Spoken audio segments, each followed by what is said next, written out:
સતી તોરલે કીધું કે કાંઈ બાપુ વાડા ઉભા થઈ ગયા માં ભગવતી સતીના તોરલના. ઈ કે આ મને રાતે મેલે બોલાવે છે પણ વચને માર્યા મરી ગયા, વચને છોડ્યા રાજ, જેને જેને વિસન વિચાર્યા એના સુધીરા કાજ. જેસલે મને કીધું છે કે આપણો આશરાનો ધર્મ નો જાય, ભલે મારો દેહ અડાણે મૂકવો પડે, હું રાતે મારો દેહ તને હોંપી દઈશ, પણ અત્યારે વસ્તુ આવી.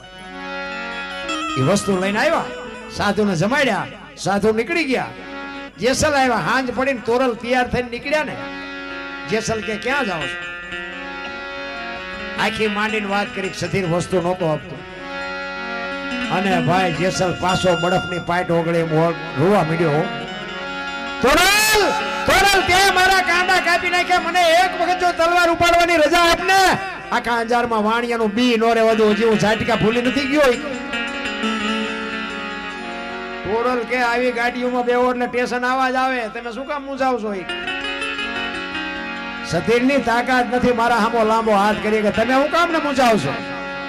પાછો જેસલ બાપુ સતી તોરલ પાસે રોઈને કહે છે, તોરલ તોરલ તમે મને આટલું સમજાવો તોય મારો કાળ કેમ ઊભો થાય છે મને એ નથી ખબર પડતી. મારા કાળ ને મારો બાપુ શું જેસલ ને બનાવ્યો હોય છે માણા? આપણે તો એટલા પાપી સહી નહીં. જાડેજો કે છે કે બહાર વરસાદ વરે છે, મેઘલી મળી છે, તમે સધીરના અહીંયા કેમ જશો? કે જે થવું એ થાય, બાકી મારે જવું પડશે, મેં વચન આપ્યું છે. અને તેથી કચ્છનો બારવટીયો એમ કહેતો હોય કે મારા ખભે બેહી જાઓ, હાલો મૂકું આવું. બાપુ કોની પાસે વાતું કરી?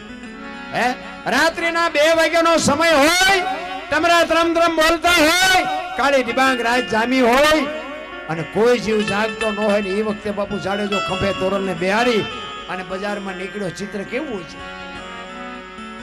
અને ઈ સતીની હવેલી આવી અને તોરલને ઉતારીને કે હવે તમારે જ્યારે આવવું હોય ત્યારે આવજો, હું જાઉં છું.